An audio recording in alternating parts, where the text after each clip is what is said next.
अस्सलामुअलैकुम दोस्तों, आज हम आपको सौंफ के फ़वाइद के बारे में बताएंगे। सौंफ एक खुशबूदार बीज है जो खाने का जायका बढ़ाने के लिए इस्तेमाल किया जाता है और साथ साथ इसको पान में मिलाकर भी खाया जाता है, जो कि मुंह की बदबू ख़त्म करके पान का जायका भी दुबारा करती है। सौंफ कई अमराज के लिए इंतहाई कारआमद है। इसके अंदर बेशुमार फ़वाइद मौजूद हैं। ये पेट के अमराज को दूर करने के लिए इंतहाई मुफीद होती है। इसका मिजाज गर्म कहलाता है। सौंफ गुर्दे और मसाने का वरम दूर करने के लिए बहुत मौसर ग़ज़ा समझी जाती है। सौंफ में ज़नाना हार्मोन एस्ट्रोजन जैसी खासियत भी होती है। इस लिहाज से यह ख़वातीन के लिए इंतहाई फ़ायदेमंद होती है। सौंफ निज़ाम हाज़मा को बेहतर करती है, पेट के दर्द और कॉलिंग में बेहद फ़ायदा देती है।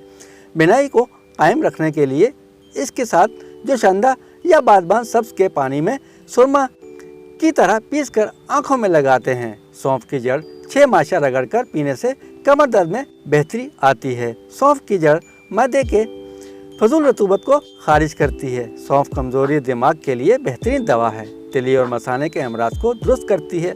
सौंफ बलगम को दूर करती है। सौंफ की जड़ दायमी कब्ज़ के लिए मुफीद है। बच्चों को अर्क सौंफ पिलाने से इनकी बदहज़मी की शिकायत दूर हो जाती है।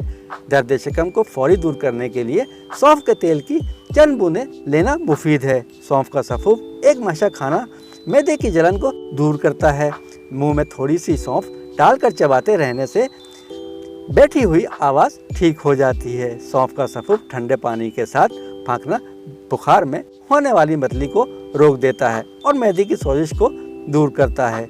दोस्तों, आपको ये वीडियो पसंद आए तो हमारे चैनल को लाइक, शेयर और सब्सक्राइब ज़रूर कीजिएगा। बेल आइकन के बटन को दबाना ना भूलिएगा।